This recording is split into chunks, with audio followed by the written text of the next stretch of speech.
welcome to the Deep Dive. Great to be here. We are diving into, well, a topic that really touches so many lives, dating and relationships. Mm-hmm. You handed us a stack of sources, and we're really digging into the insights from Date Smart by Carla Marie Manly, PhD. That's right. And our mission here really is to unpack the core principles, the mindset shifts, and the practical tools this book offers. Tools to help you navigate the dating world with maybe more awareness, more honesty. And courage, definitely courage. Right. Consider this your shortcut, maybe, to getting well-informed on approaching dating in a truly smarter way. Yeah, we've pulled out what we think are the most important nuggets, those surprising facts and the key takeaways that can make a real difference. Okay, let's just jump right in, because the book starts by saying, fundamentally, dating smart begins with understanding you. Absolutely. It introduces this really interesting idea that there's a time to date, and importantly, a time not to date.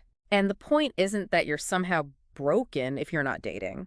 It's that time spent focusing inward, learning, growing. Yeah. That's incredibly valuable. It's an investment. Exactly. It's an investment, not like you're just paused. And this ties directly into self-awareness, Yeah. which the book really stresses is foundational. Yeah. It's okay not to have your entire future relationship mapped out, right? To not know exactly what you want right now. Totally. Okay. But what's crucial is being honest about that uncertainty. With yourself. And with others, too. Honesty, the book argues, well, it's as vital as oxygen if you want to build anything real. That's a strong statement. It is. And a really practical step the book suggests is taking some time, really thinking about your core values. Right. And asking yourself, am I actually living in line with them?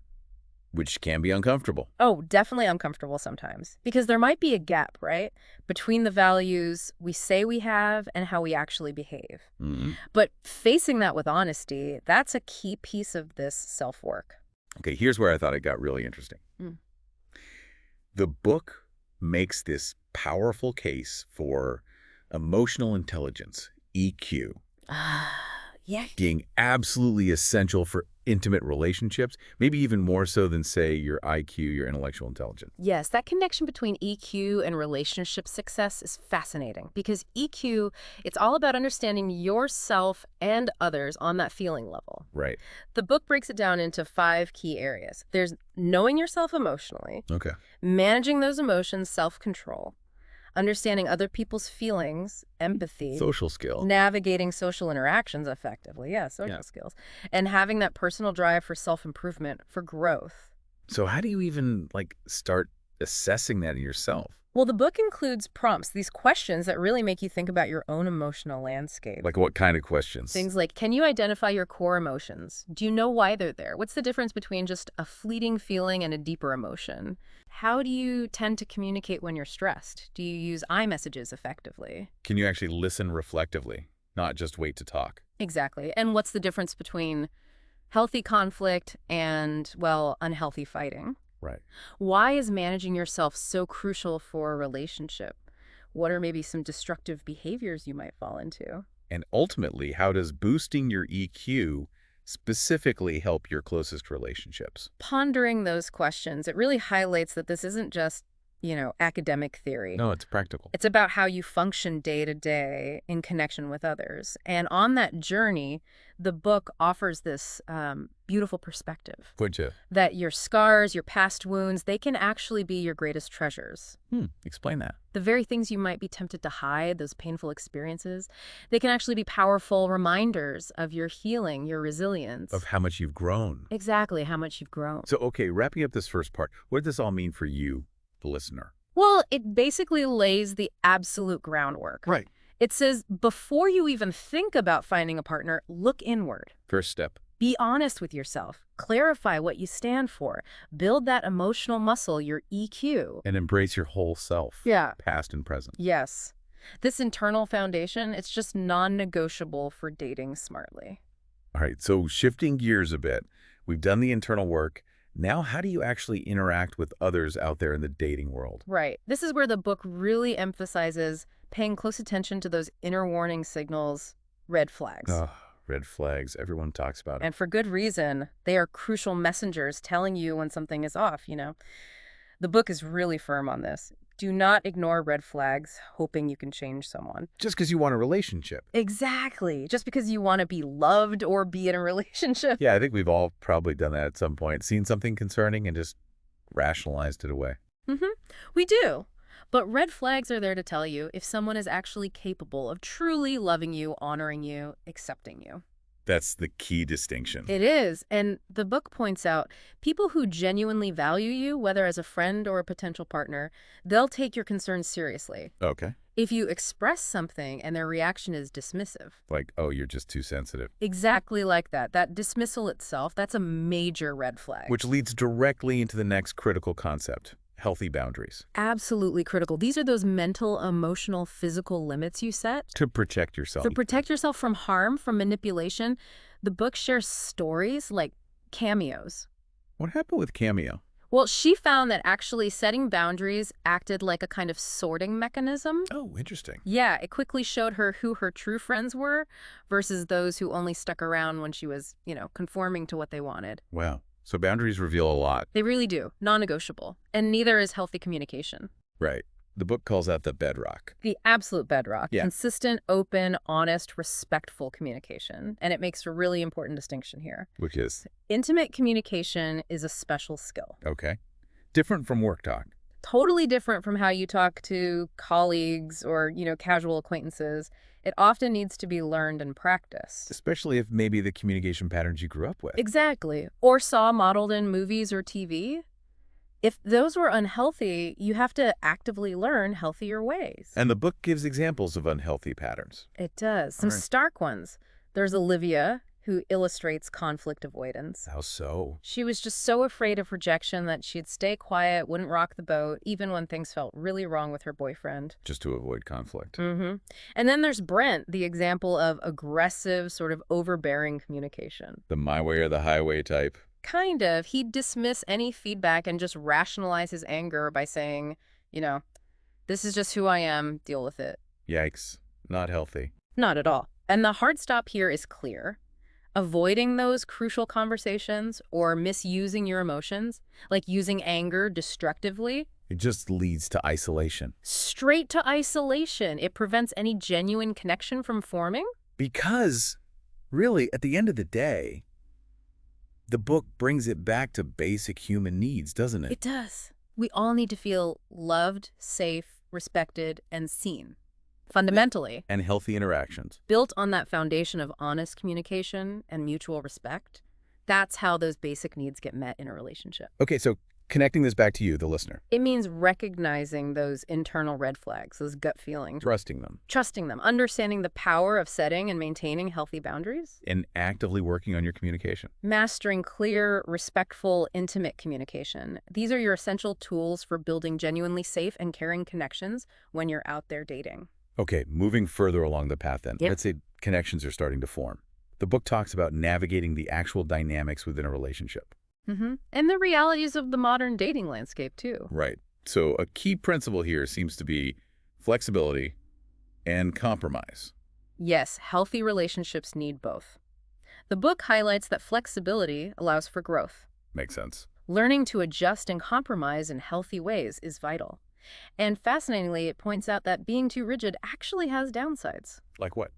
Well, research suggests rigidity is negatively related to intelligence. Oh, really? And more associated with things like authoritarian tendencies or even OCD. So embracing healthy flexibility is actually a positive trait. And it's not just about you being flexible, is it? It's about the relationship itself. Exactly. The book notes that embracing a we mindset. Moving from I to we. Yes. Shifting from my stuff to our space when you're building a life together. That's linked to better psychological health for both people. The book mentions Rob and Chris. Yeah, their story about moving in together is a great illustration of that shift from individual thinking to creating a shared space, a shared life. And this feels like a really important but. It is crucial, yes. The book warns against compromising too much, right? To the point where you lose yourself. Absolutely. Where your self-esteem starts to erode. It shares stories like Emmy's. What was her situation? She was a classic people pleaser, constantly changing herself to fit whoever she was dating at the time. Losing her own identity. Completely. Or Max's story, which shows how someone can start off charming, Yeah. and then gradually become controlling, making their partner feel like they're just disappearing in the relationship. So healthy compromise is mutual. It's mutual, and it doesn't require sacrificing your core self, your fundamental values. Okay. The book also really emphasizes evaluating potential partners across key areas of compatibility, like early on. Yes, because mismatches in these areas can become significant roadblocks later if you're not aligned. What kind of areas are we talking about? Things like daily habits, lifestyle stuff, sexuality, finances, Big ones. huge ones, friendships, family dynamics, how you both feel about children, even pets. Let's touch on sexuality for a moment. What's the advice there? The core advice is to be authentic about your sexual energy and needs when it feels appropriate in the relationship's development, of course.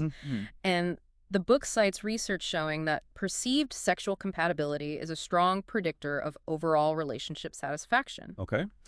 It also doesn't shy away from practicalities discussing STDs, contraception, and it acknowledges how concerns about infectious diseases might impact early physical intimacy these days. Right. That's a modern reality. It is. It also touches on some concerning trends in online content, like aggression sometimes being normalized in porn, and how unwanted sexual content is unfortunately common online.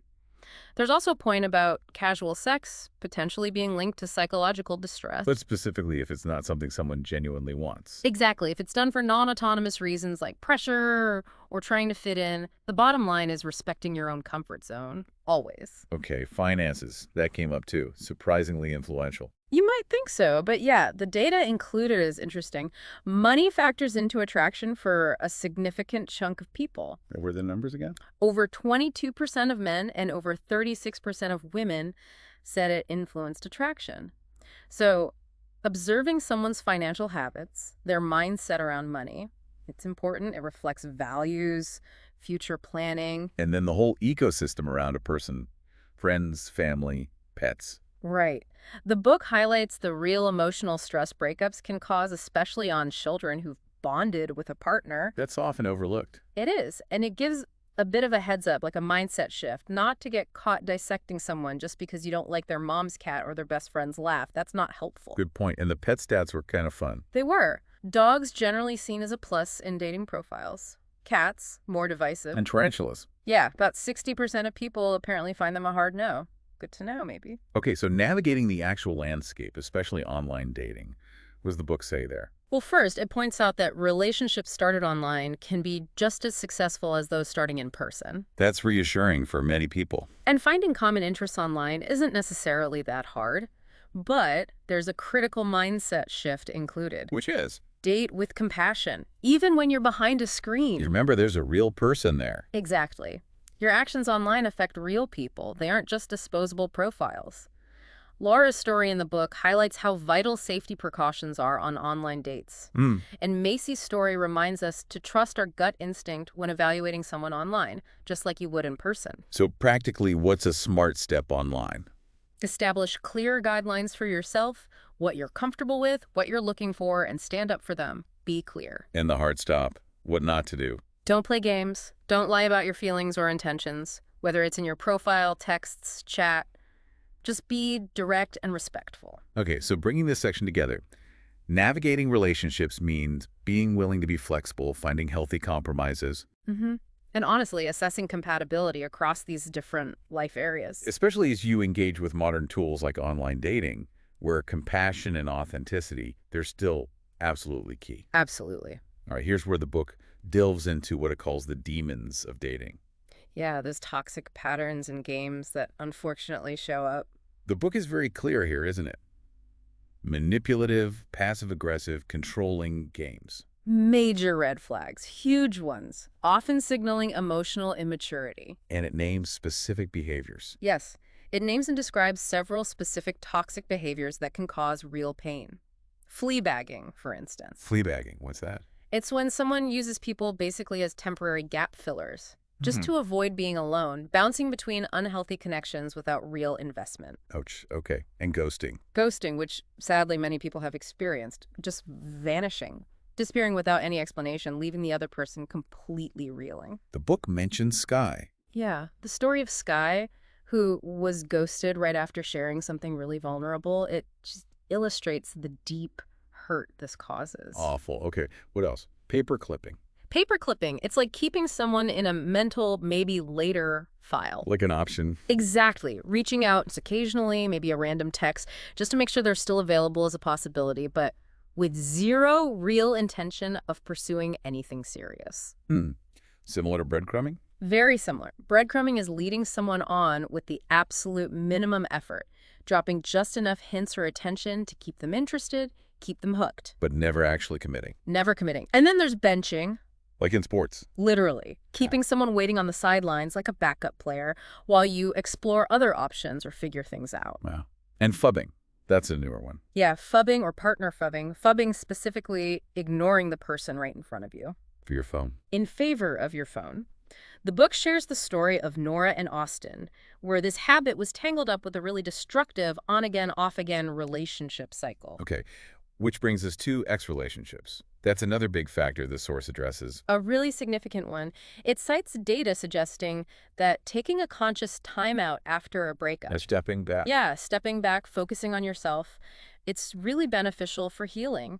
And that cutting contact with an ex is often helpful, especially if you're struggling to move on. And the core idea here is about patterns. Yes, that you can't escape relationship issues by just repeating the same dynamics. The book confirms that those on-again, off-again relationships, like Nora's, They rarely work out. they rarely work because the fundamental problems, the core issues, they're never actually addressed or resolved. So doing that cleanup work after a breakup is crucial. Absolutely crucial. Clearing out not just the physical reminders, the stuff left behind. But the psychological baggage, too. Exactly. Processing that is essential. Otherwise, those unresolved issues, they inevitably pop up in future relationships. The story of Morgan and Nathaniel shows that. It does. It shows how even small things, like accidentally seeing an ex's old sweater or running into them unexpectedly, can trigger old issues if they haven't been truly dealt with. So how do you handle exes in a new relationship? Well, the book encourages setting clear agreements about how you'll navigate that, creating a sense of safety and security for the new relationship. Acknowledging it's sensitive. Acknowledging it can be a very sensitive area. It includes stories like Bianca's, where her poor boundaries with an ex caused huge problems in her current relationship. Or Rowan, who actually used exes, brought them up intentionally to try and make a new partner jealous and insecure. Wow, that's manipulation. Totally. Yeah. And this is so important because the book points out negative partners, toxic dynamics, they can actually harm your mental health. Right. So establishing clear boundaries, including around exes, it's vital for protecting your own well-being. And having the courage to walk away. Having the courage to walk away from relationships that are problematic or toxic, that's presented as a powerful act of self-respect. And the research backed that up. Yeah, research cited suggests that ending a low-quality relationship, while definitely painful in the moment, can actually open the door to significant growth and self-rediscovery. Okay. And what about rejection? That's a painful part of dating, too. Oh, for sure. The book offers perspective on that pain. It reminds us that, look, not everyone you connect with will like you back or want what you want. And that's okay. And that is genuinely okay. Rejection often has less to do with you and your worth and more to do with where the other person is at, their own stuff. Because it takes two. Ultimately, it takes two people wanting the same thing for a connection to truly work. And the advice is, if you realize someone isn't a good fit for you, Be kind but clear. be kind, but be clear and respectful about it. Don't ghost, don't play games. Okay, so summarizing this part. Spotting and avoiding these toxic patterns, Yeah. the games, the ghosting, the control, Mm-hmm. and doing the necessary work to heal from past relationships, past hurts, rejections. That's critical. It's all critical for dating smarter and really just protecting your own well-being on this journey. Exactly. Protecting yourself. Okay, let's bring this deep dive to a close. We've really covered a lot of ground here. We have. It's been quite a journey through the core ideas from Date Smart. Starting with that essential inner work, right? Understanding yourself, your values, building that emotional intelligence, EQ. And accepting your story, scars and all. Then we moved outward to navigating interactions with others. Focusing on recognizing red flags, setting those healthy boundaries, and mastering intimate communication skills. Vital stuff. And we explored the dynamics within relationships. Flexibility, compatibility across different life areas like finances, family. And how to navigate the unique challenges of modern dating, especially online. Finally, we confronted that darker side, identifying, avoiding those toxic patterns, Understanding the importance of healing from the past. and gaining perspective on rejection, which happens. It does. The clear, consistent thread woven through all of this seems to be that dating smart, well, it isn't primarily about finding the one out there. No, it's profoundly about knowing and loving yourself first. That's the foundation. Hmm. The book really encourages you to slow down sometimes. Listen to that quiet inner voice, your heart, your intuition. Which sees beyond the surface. It sees what's truly essential in a person, far beyond superficial appearances or what the book calls the glitter. And it gives you that reassurance, too. It takes two. Yes, it takes two for a connection to truly work. If someone isn't a good fit or their feelings aren't reciprocal, It's not about your worth. it is not a commentary on your worth. It's just about whether two paths happen to align at that moment. There's a hopeful note, too, right? About a happy heart. Yeah, the book suggests a happy heart is contagious. That cultivating your own inner well-being, your authenticity, that makes you attractive in the most genuine way possible. And that real love, the lasting kind, it's usually not instant. Probably not like the movies, no. It's something that evolves, something that needs to be grown and nourished over time. Both the love for yourself. And potentially the love you share with a partner. It's interesting, the book even includes that little tidbit about falling in love speeds. Oh, yeah. What was that again? On average, women reporting falling in love around the 14th date. Men seemingly much faster, maybe after just 3. Just an interesting aside. And finally, there's this idea about destiny or timing. Kind of. This idea that sometimes when you've done that inner work, when you're living authentically, maybe focusing on becoming your best self, Then things align. perhaps destiny plays a hand, and the right connection might just appear when you least expect it. Okay, so for a final thought for you, our listener, to carry with you. Mm-hmm. Given how much this approach, dating smart, emphasizes honesty, deep self-awareness, clear boundaries, and really avoiding games, what does it truly mean for you to show up authentically, especially in a dating landscape that often seems to reward, presentation, convenience, maybe fleeting connections over genuine vulnerability and the real effort it takes to build something meaningful? That's a great question to ponder. What does authenticity look like for you in this context?